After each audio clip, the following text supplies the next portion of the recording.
Bertemu lagi dengan saya Dulur Baros 96 dimanapun Anda berada, khususnya warga Sukabumi dimanapun Anda berada. Tahun ini adalah tahun di mana pesta demokrasi sedang dipersiapkan.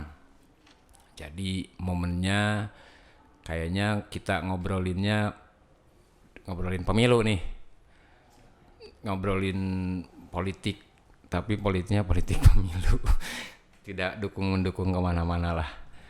Yang mungkin jadi concern kita semua adalah bagaimana pemilu itu sebagai penentuan nasib, gaya nama gitulah, penentuan nasib bangsa Indonesia 5 tahun ke depan.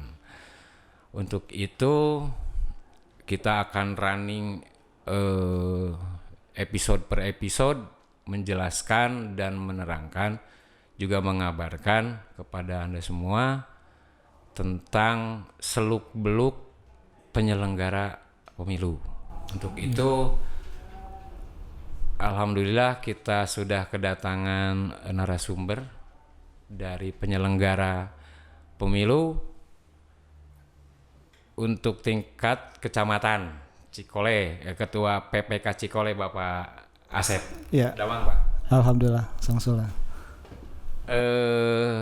Pak Asep ini Ketua PPK Cikole. Nah, untuk yang belum paham Pak Asep, PPK itu makhluk apa Pak Asep? Ya, baik. Terima kasih pada pembawa acara. Bismillahirrahmanirrahim. Assalamualaikum warahmatullahi wabarakatuh.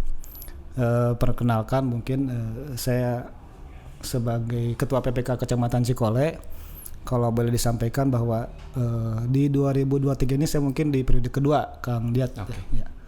Jadi mungkin 2018-2019 saya sempat ikut juga di Kecamatan Cikole. Kebetulan pada saat itu saya sebagai ketua juga. Hari ini juga saya dipercaya sama teman-teman untuk menjadi anggota ketua PPK di Kecamatan Cikole. Terkait dengan penyelenggaraan pemilu, sebetulnya kalau pemilu ya masih seperti itu barangkali ya, karena undang-undang kita masih sama, itu menggunakan Undang-Undang Nomor 7 Tahun 2017. 2017 gitu. Masih berpatokan ke situ. Cuma dalam perjalanannya, ketika ada hal yang mungkin ada perubahan sedikit maka akan dilengkapi atau akan diikutsertakan oleh KPU, yaitu dalam bentuk PKPU atau Peraturan Komisi Pemilihan Umum gitu. Nah, terus lantas apa itu PPK? Ya, pasti banyak yang mungkin banyak yang tahu. PPK itu adalah kalau dilihat dari singkatan adalah PPK ya, penyelenggara pemilu di tingkat kecamatan. Jadi panitia pemilihan kecamatan. Panitia pemilihan kecamatan. Itu berdasarkan undang-undang. Ya. Kalau istilah yang sekarang yang ngetren, kalau misalkan orang untuk lebih memahami, yaitu panitia pemilu tingkat kecamatan, penyelenggaraan adalah PPK gitu. Okay. Nah, PPK di sana sesuai dengan aturan dan undang-undang kami berjumlah 5 orang. Salah satunya saya sebagai ketua. Ada di sana masing-masing divisi ya. Ada divisi teknis, atau divisi data dan informasi, atau mungkin kalau di kami lebih ngetren dibilang ODP, operator data pemilih. Data pemilih. Betul. Terus ada juga yang nama divisi sosialisasi dan divisi logistik. Satu sama lain ini saling berkaitan, walaupun memang pada faktanya ini kegiatannya secara berjenjang sesuai dengan tahapan gitu kan. Mungkin kalau divisi logistik akan sibuk-sibuk nanti ketika menjelang hari H. Di tanggal 14 Februari nanti gitu kan, kotak suara, surat suara, bagaimana ketika kotak nyampe di PPK, bagaimana nanti kotak harus nyampe kepada PPS di tingkat kelurahan, bagaimana nanti kotak harus nyampe kepada KPPS di tingkat RT RW dan di wilayah dan sebagainya gitu kan. Itu menjadi tugas logistik nantinya. Ada juga divisi visualisasi. Ini memang sebetulnya kalau divisi visualisasi mungkin tidak ada tahapan. Karena pas begitu masuk medio pemilu, jadi harus disosialisasikan pada masyarakat bahwa kita akan pemilu lagi di 2024. bagaimana sistem pemilunya, seperti apa nanti pelaksananya, ini sudah digaungkan dari sekarang. Nah, ini sebetulnya menjadi tugas divisi sosialisasi gitu kan. Ada lagi divisi informasi dan data atau ODP lah namanya gitu kan. Nah, itu memang karena memang ODP ini berkutat atau bergerak di bidang data, maka itu sesuai dengan tahapan gitu kan. Sesuai dengan tahapan data pemilih yang memang tahapannya sangat-sangat luar biasa gitu kan. Dari mulai data yang kita terima dari KPU RI, dari Kemendagri awalnya, melalui KPU RI, sampaikan kepada kota kabupaten, sampai kepada kita gitu kan. Sampai juga kepada tingkat kelurahan untuk diadakan pemutakhiran gitu kan. Pemutakhiran data. Betul, pemutakhiran pemilih gitu kan. Di tiap kelurahan ya. Betul gitu kan. Jadi kami sebetulnya kalau di PPK itu sebenarnya lebih bersifat kepada koordinator sebetulnya gitu kan. Karena pergerakan dan perjalanannya atau pelaksanaannya lebih cenderung kepada kelurahan yang memang notabene adalah sebagai yang punya masyarakat gitu kan. Jadi kalau PPK di tingkat kecamatan lebih kepada koordinator sebetulnya. Eksekutornya ada di tingkat kelurahan. Melalui PPS-nya, melalui ODP-nya di tingkat kelurahan gitu kan. Berarti kelurahan kan kalau di kota KPU, betul, kecamatan itu PPK. Kalau di kelurahan istilahnya apa? PPS. Ya, PPS. Jadi panitia pemungutan suara. Bukan, suara. Ya. Jadi tidak kenapa tidak PPK panitia pemilihan kelurahan atau desa gitu ya. Berbeda kan istilahnya berbeda gitu kan. Jadi karena memang itu lebih dekat kepada masyarakat, maka disuruh cakupannya atau kondisinya lebih kepada pelaksanaan eksekusi ada di situ gitu kan. Maka lebih cenderung kepada pemungutan suaranya ada di situ gitu maksudnya. Panitia pemungutan suara gitu. Jadi memang PPK itu lebih mengkoordinir PPS yang ada di kecamatan ya. Iya, gitu. Jadi di setiap kecamatan pasti ada PPK. Pasti ada PPK. Pasti ada PPK dan komisioner berarti itu ya.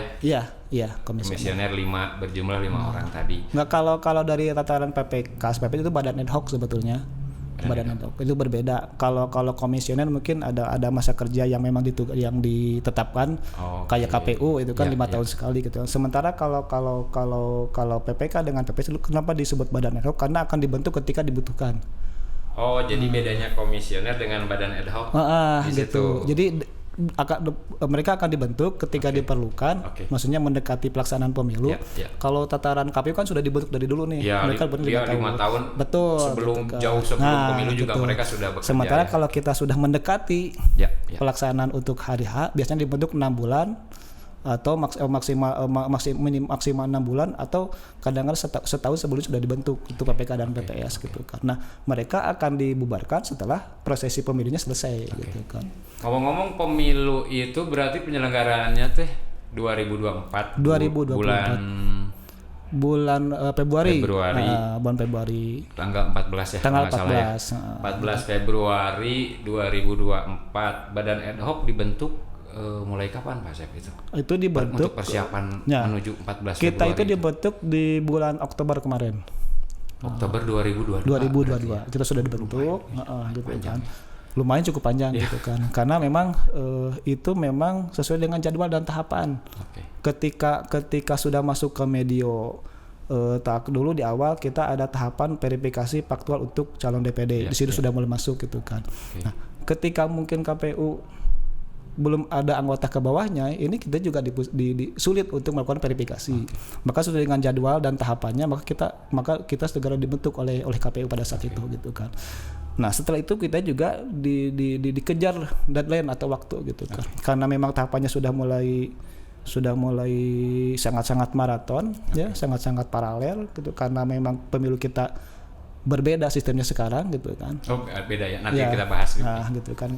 Nah, maka dibentuklah di situ gitu. Jadi kalau dihitung-hitung ya cukup lumayan lah gitu kan. Apalagi sekarang kalau lihat di PKP yang terbaru kemarin gitu, bahwa kita akan dihitung itu hampir 1,5 tahun lebih kita nanti masa kerjanya gitu. Dari pas pembentukan sampai dengan terakhir gitu kan. Yang mudah-mudahan pemilu kita di 2004 nanti bisa berjalan aman dengan lancar, sukses tanpa ekses gitu barang. Jadi Oktober 2022 hari H-nya itu 14 Februari 2024. Berapa bulan berarti ya, ada setahun 15 bulan. 15 bulan, 15 ya, bulan. untuk melakukan persiapan pemilu pesta demokrasi. Mungkin Pak Asep kan pernah pernah terlibat lah ya menjadi penyelenggara juga di 2019 Pak Asep. Iya, betul. Dulu persiapannya sama segitu 15 bulan juga. Sama persiapannya sama gitu kan. Cuman mungkin kalau sekarang ada hal yang memang berbeda. Kenapa saya bilang berbeda? Karena pemilunya sekarang sedikit dirubah ya. Berubah. Kalau dulu kan ada dua, ini kan bahasanya kan pemilu serentak nih. Ya. Serentak dalam artian bukan serentak satu hari semuanya dipilih. Ya. Dalam berbagai macam pemilihan gitu kan. Jadi diserentak dalam artian dilaksanakan dalam 1 tahun yang sama dengan waktu yang berbeda gitu kan. Kalau dulu rentannya itu 1 tahun. Jadi dulu itu 2018 kita pilkada dulu. Oh iya. Istirahat. Kita masuk ke tahapan berikutnya, persiapan untuk di 2019 adalah pileg, pilpres dan DPD gitu kan. Kita cukup luar biasa lah, agak sedikit lengang gitu kan persiapannya. Kalau sekarang ini sangat-sangat maraton tahapan awalnya gitu kan. Maka mungkin persiapannya agak lebih awal KPU ketika membentuk kami di tingkat PPK dan PPS gitu kan. Karena di Februarinya kita pemilu pileg, pilpres sama DPD-nya. DPD betul. Apalagi misalkan nanti kalau misalkan ada 2 putaran, betul. Kita di bulan Juli harus memilih presiden lagi. Sementara di bulan Novembernya kita harus memulai pilkada. Ini sangat-sangat rentan. Nah, makanya mungkin tahapannya lebih banyak digenjot sekarang. Agar nanti ketika persiapan apabila terjadi 2 putaran menjelang pilkada, kita tidak terlalu diserentakkan gitu kan. Sehingga mungkin hanya hal-hal yang bersifat non teknis kita mungkin bisa dilakukan saat itu. Jadi teknisnya lebih cenderung kepada sekarang dipersiapkan lebih awal gitu. Aturan dan sebagainya, perangkat hukum, manpower semua udah jadi siap. Jadi kalaupun berbicara data pemilih, tinggal yang ini aja gitu kan. Pasti ada yang pindah, ada yang baru 17 tahun, nanti di Oktober mungkin sekarang Februari dia belum bisa milih, nanti di pilkada dia udah bisa milih. Betul. Tinggal upgrade data ya. Betul. Jadi penyisirannya nanti tidak terlalu krusial gitu, karena sudah dipersiapkan dari sekarang gitu. Oke. Kalau menurut Pak Asep nih ya kan, saya sih sebagai yang sudah mengalami nyoblos di zaman Orba, Pak Asep. Sudah nyoblos dari zaman Orba. Yakin nyoblos tuh? Ya, mengalami 3 kontestan itu ya. Siap. Lalu kan juga pemilu di zaman reformasi ini. Ini sih menurut kekhawatiran subjektif saya. Betul. Yang saya khawatirkan itu ada kesadaran yang menurun dari pemilih, terutama pemilih baru. Betul, pemula ya. Pemilih pemula. Buat apa milih? Ya. Lalu dia ketidakpedulian terhadap nasib 5 tahun mendatang ini gitu. Apakah Pak Asep punya gambaran dari 2019 lah kemarin? Itu jumlah pemilih, tapi memang nggak bisa juga ya, maksudnya susah juga ya ini. Cuma mungkin gambaran umum lah. Apakah ini kan kekhawatiran saya yang bukan di lapangan ya. Apakah yang terjadi memang generasi muda ini, generasi pemilih pemula ini di tahun 2019 antusiasmenya bagus atau enggak, Pak? Berkaca kepada 2019, sebetulnya kalau lihat dari partisipasi pemilih di 2019-2018 kita ada peningkatan sebetulnya. Ada peningkatan partisipasi pemilih. Cuman mungkin dibanding 2014. Betul. Malah jadi lebih bagus. Meningkat gitu kan. Tapi kita juga mungkin belum bisa melakukan survei yang membuat meningkat ini adalah apakah pemilih milenialnya atau pemilih yang memang luar biasa, sementara pemilih manulanya masih tetap seperti itu saja gitu kan. Apalagi dengan kondisi kita kan warga masyarakat itu sudah berpikir pragmatis. Artinya sokwe nu kahartos we kan beliau seperti itu gitu kan.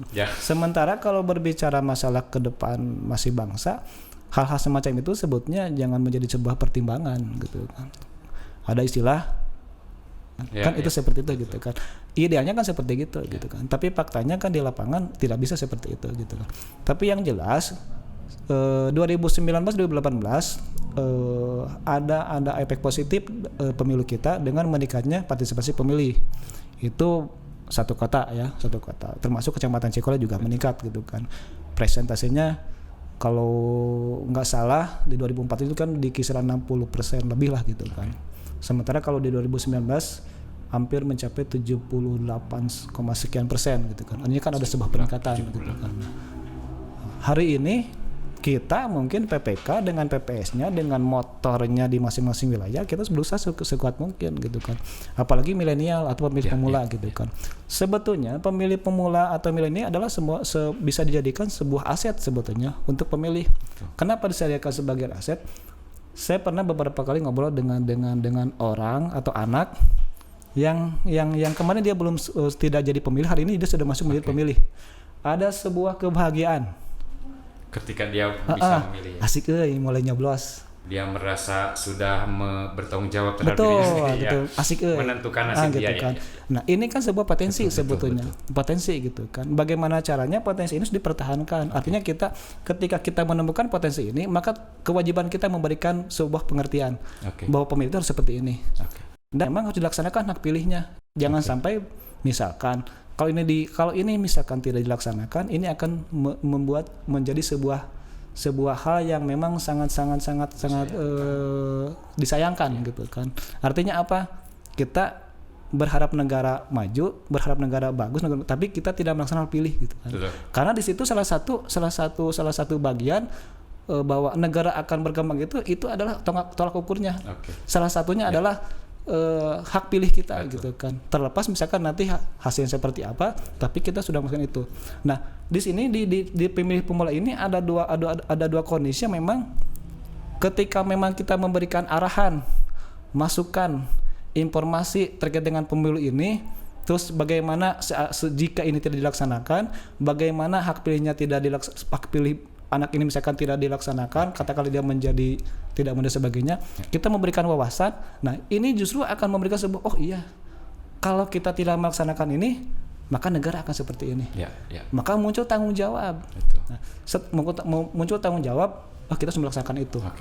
Kalau informasinya bisa diterima dari kita, informasi diterima, terus misalkan gambaran-gambarnya tentang hak pilih ini harus dilaksanakan, kalau tidak akan seperti ini, kalau dilaksanakan seperti ini, maka ini akan menjadi corong buat kita untuk menyampaikan lagi kepada rekan-rekannya sebetulnya gitu kan. Nah, makanya ketika berbicara pemilih pemula ini, kita memang ini adalah aset sebetulnya bagi kita, dan tugas kita sebagai penyelenggara pemilu ketika menemukan hasil ini, berikan wawasan, berikan informasi yang baik bahwa harus dilaksanakan hak pilihnya, jangan sampai terbawa arus. Dengan harapan tadi itu Kang, lihat dengan kita memberikan informasi yang bagus, maka dia pun akan menjadi corong bagi kita menyampaikan kepada yang lainnya. Gitu. Oke Pak Asep, tahan dulu sebentar, kita akan rehat sejenak untuk melihat yang satu ini. Baik. Acara ini didukung oleh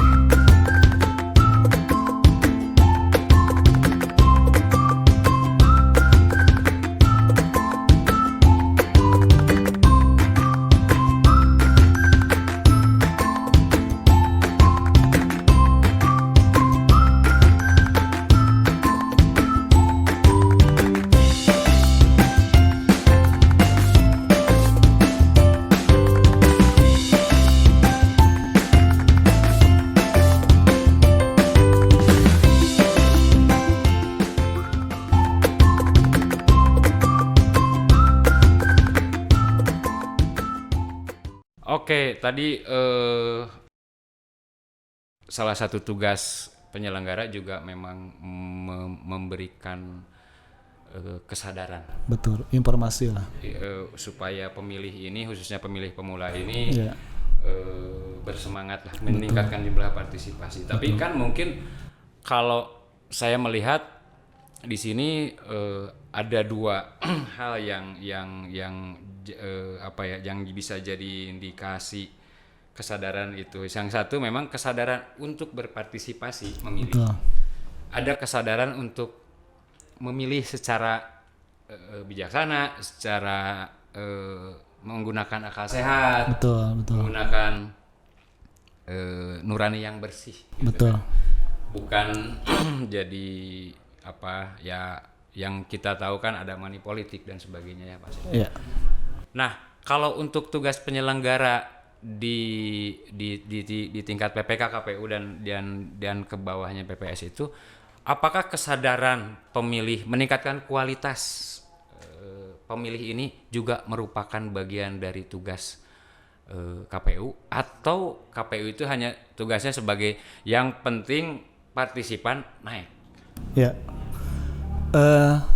terkait dengan pemilih ini, Kang Diat ya, justru memang sebetulnya menjadi tugas kita, ya. Artinya, ketika berbicara partisipasi pemilih itu salah satu tolak ukur. Ya. Itu menjadi salah satu tolak ukur bahwa pemilu kita memang sukses, gitu kan. Itu salah satu gitu kuantitas, kan. Ya, sukses. Gitu kan. Walaupun memang faktanya banyak faktor yang lain-lainnya ketika berbicara pemilu adalah sukses gitu kan. Salah satunya adalah itu, partisipasi pemilih. Terkait dengan pemilih pemula ini, tadi saya sampaikan bahwa jangan sampai pemilih pemula ini terbawa arus. Gitu. Nah, ketika berbicara terbawa arus, maka kita berbicara kualitas pemilih ini itu sendiri gitu kan. Artinya apa? Bahwa pemilih ini tadi saya sampaikan di awal bahwa saya pernah ngobrol nih dengan salah satu pemilih. Mereka itu antusias, ada sebuah kegembiraan, ada sebuah perasaan senang ketika berbicara, sekarang sudah mulai menjadi pemilih gitu kan. Nah, ini adalah sebuah potensi. Nah, dari situ maka tadi kita sampaikan bahwa laksanakan dulu hak pilihnya, baru ketika berbicara kita menyampaikan bagaimana hak pilihnya dilaksanakan, baru kita nanti sampaikan bahwa memilih yang baik adalah harus seperti ini. Nah, supaya hasil pemilihan berkualitas, maka pemilihnya harus seperti ini. Maka laksanakan selanjutnya seperti itu. Jadi kan berjenjang nih. Yang kita pertama lakukan adalah sampaikan bahwa Anda sebagai pemilih pemula harus melaksanakan hak pilihnya. Nah, itu kan mereka kan masih penting gitu kan. Tapi mereka masih belum bulat nih pemikirannya, masih kabur. Kudu kumanya milih teh kan seperti itu. Maka langkah berikutnya sampaikan bahwa kita menjadi dengan tagar yang sekarang disampaikan adalah jadilah pemilih yang cerdas dan sebagainya gitu kan. Nah, itu kan artinya ketika berbicara pilihlah sesuai dengan yang cerdas, maka itu akan berbicara kualitas kesananya gitu kan. Maka ketika berbicara kualitas, maka mereka harus berpikir, kita memilihnya harus seperti ini. Maka ketika kita berbicara kudu berkualitas, maka sampaikan kepada mereka nanti mungkin ada masa kampanye kan. Kampanye itu di sana ada semacam mungkin ada semacam pawai atau penempelan stiker di balik dan sebagainya. Dan di situ juga tidak dari pemilu ke pemilu itu tidak pernah terlepas dari ketika ada stiker, leaflet dan sebagainya, pasti ada visi misi di sana disampaikan. Nah, kita sampaikan juga kepada pemilih pemula ini bahwa sampaikan kepada mereka ketika nanti ada masa kampanye, ada leaflet yang ditempel atau misalkan ada yang ditempel, silakan pelajari di situ. Karena kita sebagai penyelenggara harus mensosialisasikan ini, harus menyampaikan ini, informasi ini, tapi tidak boleh mengarahkan. Kan gitu. Kita punya rambu-rambu di sana. Punya rambu-rambu.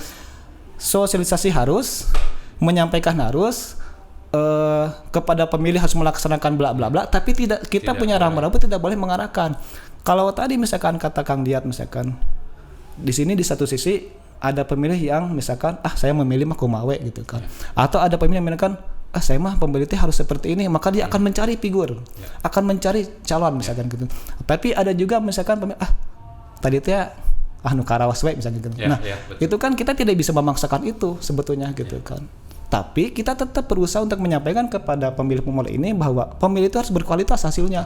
Maka ketika berbicara pemilih berkualitas, maka hak pilihnya laksanakan seperti ini, dan silahkan laksanakanlah pemilih yang cerdas dan sebagainya. Jangan sampai terbawa arus dan sebagainya gitu kan. Yang kami takutkan kan gini misalkan.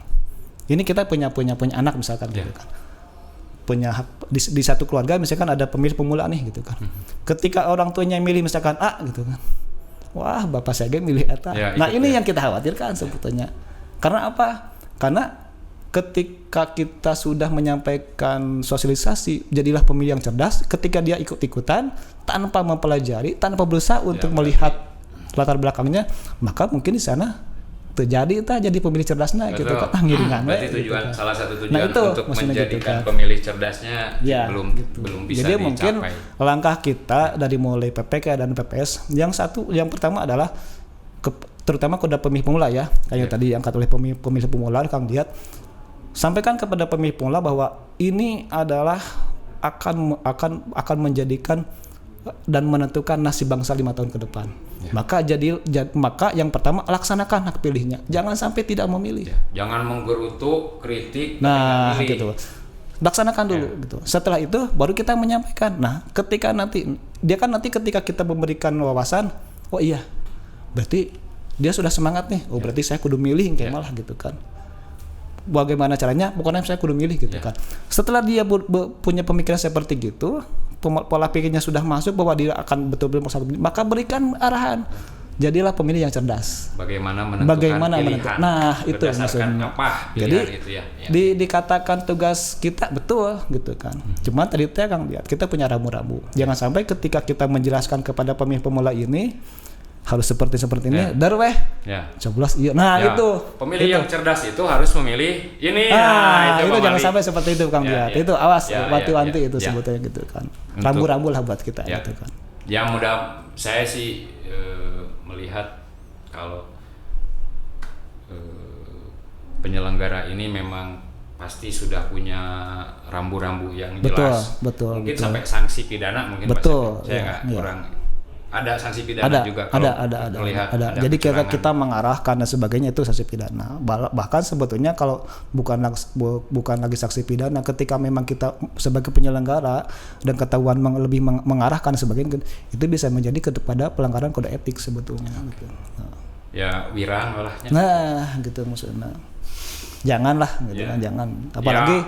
Apalagi mungkin kita di Kecamatan Cikole punya tren positif di 2019-2018 gitu kan, dan kita punya sejarah yang kelam di 2014 bagaimana pemilih Kecamatan Cikole, dan kemarin kita sudah mulai menggeliat di 2019-2018. Kelihatan sekali ternyata ada sedikit perubahan. Nah, mungkin di 2023 menjelang 2024 ini Kecamatan Cikole memang harus lebih bagus lagi gitu. Dan mudah-mudahan mungkin dengan personal yang ada di Kecamatan Cikole ya kita lebih baik lah dari sebelumnya.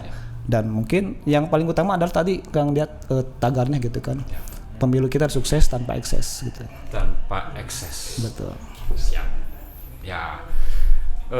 Tadi Pak Asep sempat menyinggung ada tahapan. Betul. Dari Oktober sampai 14 Februari ini melalui beberapa tahapan. Kalau boleh nih kita korek, sampai di mana nih tahapan Pak Asep sekarang? Ya. Baik. Sesuai yang saya sampaikan tadi di awal bahwa pemilu kita sekarang tahapannya sangat-sangat maraton, sangat-sangat paralel gitu kan. Mungkin Kang Diat juga pernah mendengar ya bahwa kemarin kita lagi sibuk-sibuknya data pemilih dan sebagainya, tiba-tiba harus verifikasi calon anggota DPD dan sebagainya kan gitu kan. Itu ada yang pernah seperti gitu gitu kan. Nah, artinya ini banyak tahapan-tahapan yang memang sangat-sangat beririsan dengan tahapan yang lainnya yang notabene mungkin di 2019-2018 ini tidak pernah terjadi gitu kan, karena persiapannya memang sangat-sangat luar biasa gitu. Tapi ketika berbicara pemilu 2023 menjelang 2024 ini cukup luar biasa. Hari ini saja memang kemarin kita ke belakang mungkin ada tahapan verifikasi faktual untuk calon DPD. Sementara kita juga sedang bekerja di tahapan persiapan data pemilih gitu kan. Data pemilih. Nah, hari ini pun kita ternyata beririsan lagi dengan kegiatan yang lainnya, dengan tahapan yang lainnya gitu kan. Kita mungkin sekarang sudah menjelang akhir nih untuk data pemilih dari mulai DPS, data pemilih sementara, terus masuk ke medio data pemilih sementara hasil perbaikan. Hari ini daftar pemilih sementara hasil perbaikan akhir menjelang DPT nantinya gitu kan.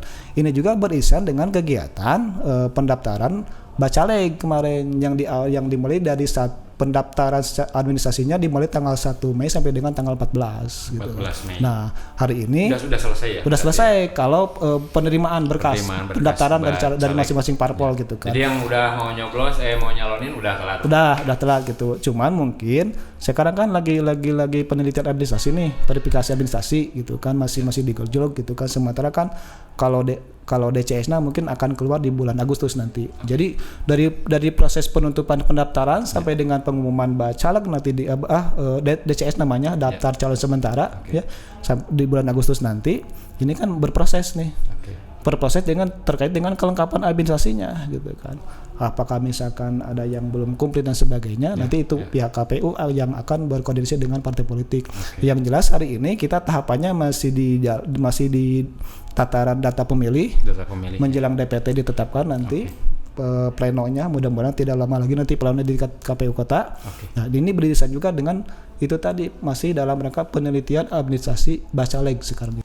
Ini sekarang kita tag itu tanggal berapa? Sekarang tanggal 9 ya? Ya. Tanggal 10 Juni itu berarti belum ada caleg, baru ada bacalek. Belum. Nanti ketika caleg DCS nanti sifatnya nanti DCS. Jadi masih penelitian administrasi. Untuk para caleg sabar. Belum ulah waka kampanye, belum jadi caleg, baru bacalek. Lalu untuk pemilih. Jadi sekarang juga masih ada perubahan-perubahan ya dalam jumlah terutama jumlah pemilih Pak Asep. DPS itu daftar pemilih sementara, terus nanti DPT itu daftar pemilih tetap. Ya. Yang maksud tetap itu sudah ditetapkan. Betul, sudah ditetapkan. Bukan tetap itu dalam artian tidak akan berubah kan? Ya kan. Ya. Kalau saya mikirnya tetap, berarti jumlah nanti tetapnya segitu kan? Enggak, sebetulnya tidak seperti itu, tapi ditetapkan. Ya. Jadi begini Kang Diat, ini kan kita berbicara masalah pemilih tadi ada tahapan, ada tahapan. Nah, untuk tahapan daftar pemilih itu selesai di DPT. Nah, daftar pemilih nih, tahapannya gitu kan.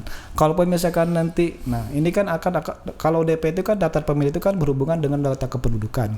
Sementara kalau data kependudukan kan sifatnya dinamis, gitu kan.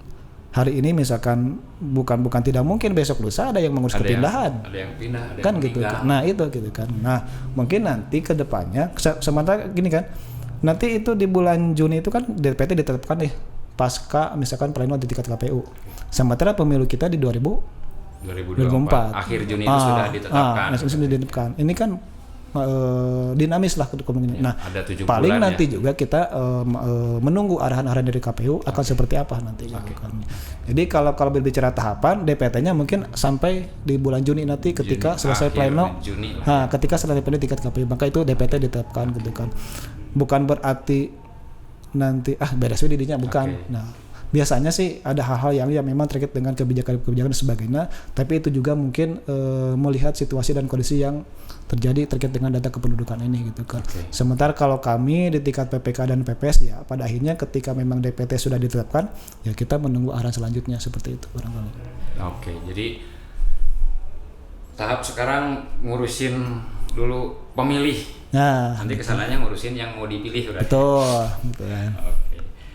Ngurusin yang mau dipilih itu dari mulai penelitian administrasi gitu. Tapi itu kan di KPU ya ranahnya, tidak di PPK ya. Di KPU. Kalau untuk PPK sendiri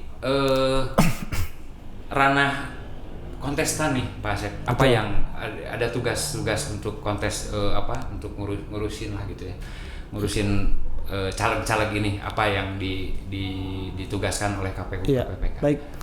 Terkait dengan Bacalek ini yang dikerjakan oleh tingkat PPK dan PPS sebetulnya memang yang lebih krusial di sini adalah fungsi PPS. Fungsi PPS karena memang PPS itu kan ada di tingkat kelurahan yang memang bersentuhan langsung dengan masyarakat yang notabene di sana masyarakat itu kan ada sebagai penyelenggara, ada sebagai peserta karena di dalamnya pasti saja masyarakat itu kan bagian dari partai politik dan sebagainya, maka mereka sebagai penyelenggara di sana.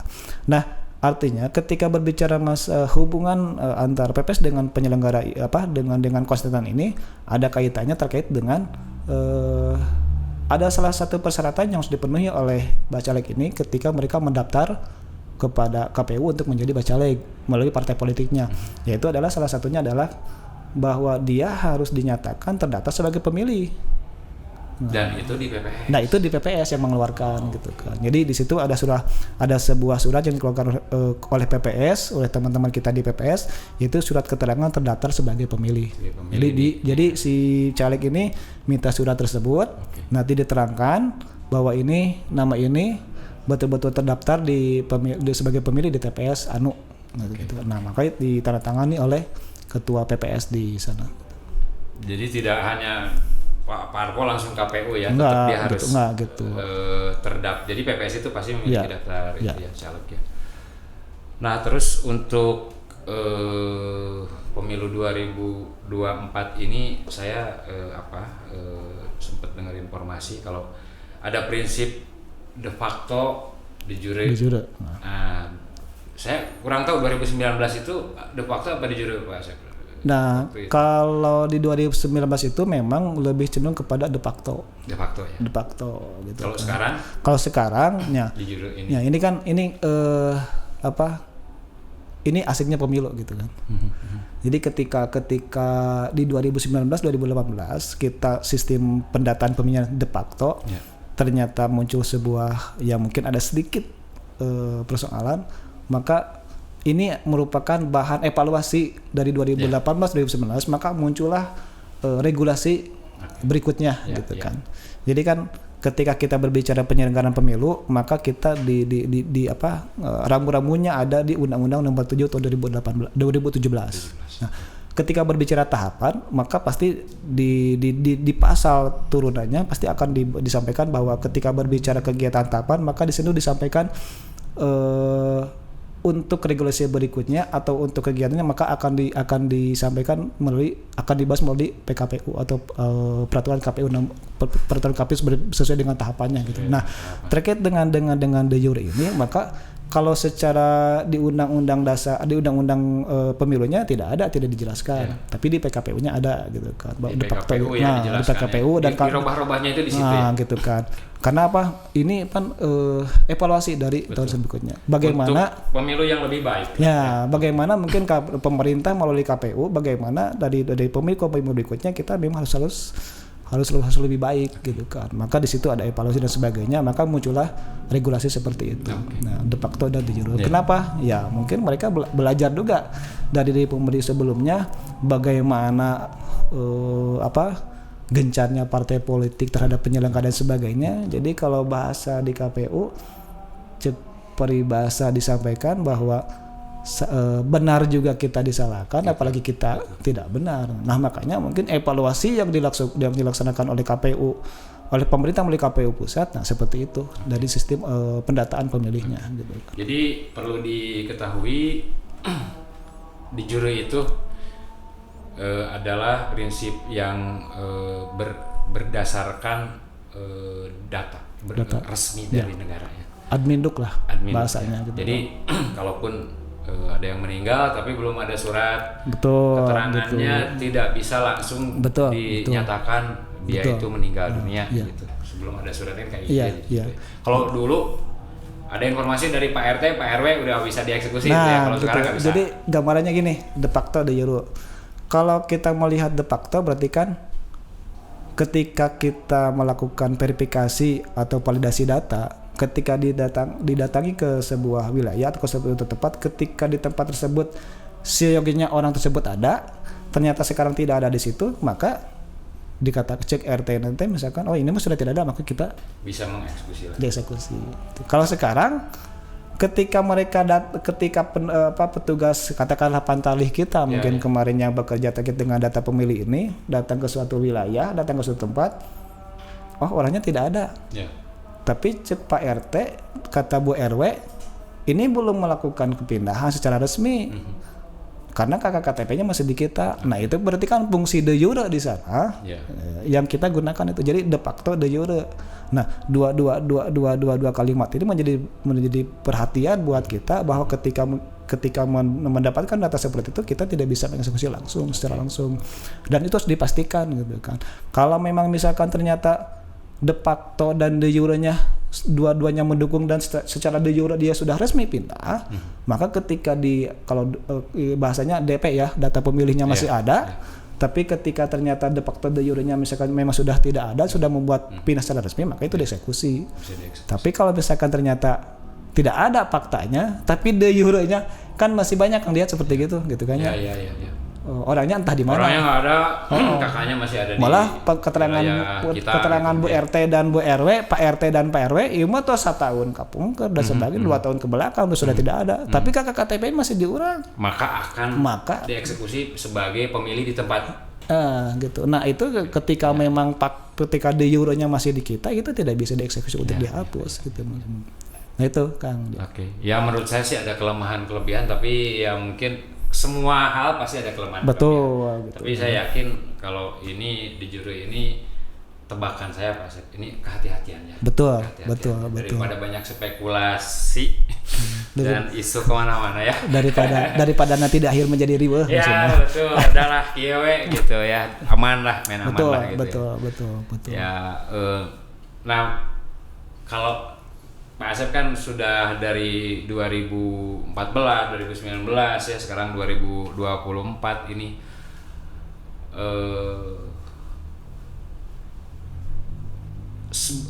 apa ya, antusias warga untuk menjadi pengurus penyelenggara. Tadi kan kita ngomongnya betul. Antusias masyarakat sebagai pemilih. Nah, sekarang antusias masyarakat sebagai penyelenggara, sebagai badan ad hoc lah ya. Gimana Pak Asep, ada perubahan atau gimana?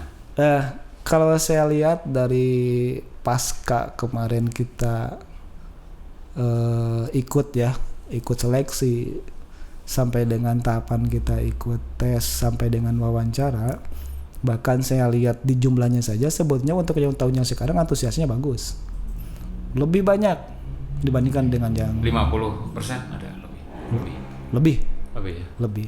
Untuk Kecamatan Cikole saja itu hampir mencapai 80 ya atau 50 lebih gitu. Nah, gitu kan. Sementara kalau dulu nggak seperti itu.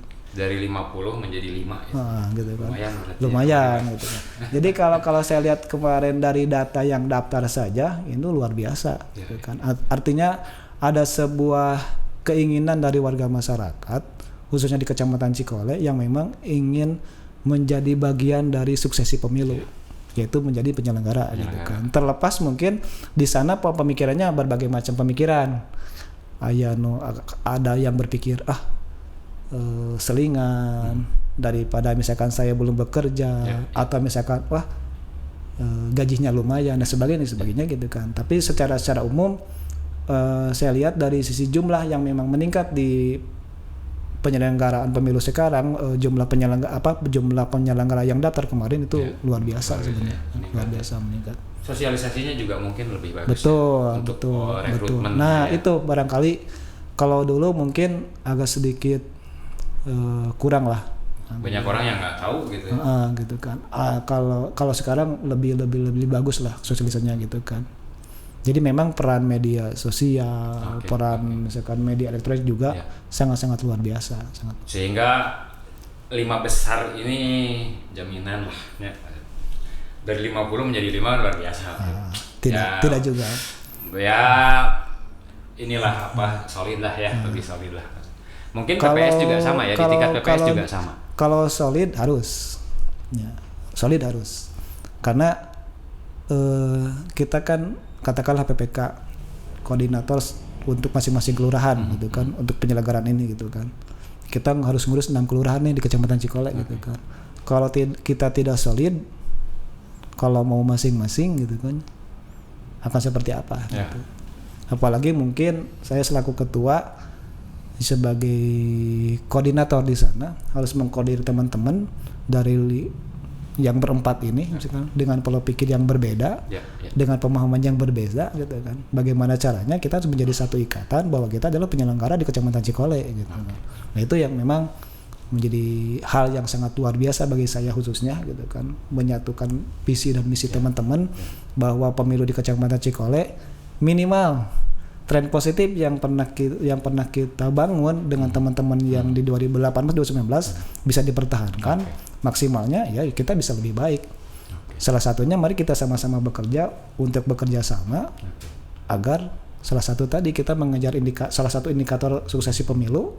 Bagaimana caranya kita di Kecamatan Cikole tren positifnya partisipasi pemilihnya tetap bertahan atau meningkat gitu. Meningkat, mudah-mudahan meningkat. Amin, amin, Mudah-mudahan amin. meningkat sehingga ada perubahan yang lebih baik di ya kalau menurut saya memang demokrasi ini sistem yang harus yang maraton ya. Tidak Betul, bisa betul. kita memperbaiki satu nasib bangsa dengan sistem demokrasi ini 5 tahun 10 tahun langsung Betul, berubah. betul, Mungkin betul. ada kesadaran yang harus dibangun Betul, lama betul. gitu di situ.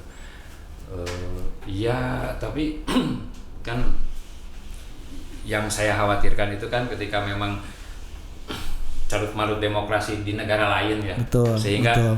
suka ada intervensi dari amit-amitnya dari militer gitu kan, itu kan akan menghambat Ya.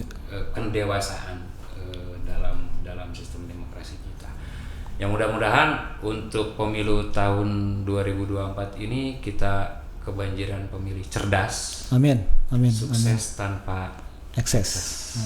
Oke Pak Asep, terima kasih sudah menjadi corong untuk kami masyarakat awam. Sama-sama Kang Dian. Mudah-mudahan informasi tentang kepemiluan ini menjadi berguna dan bermanfaat buat banyak orang Pak Asep. Ya, Oke, amin. terima kasih hatur nuhun Pak Asep. Assalamualaikum warahmatullahi wabarakatuh. Waalaikumsalam warahmatullahi wabarakatuh.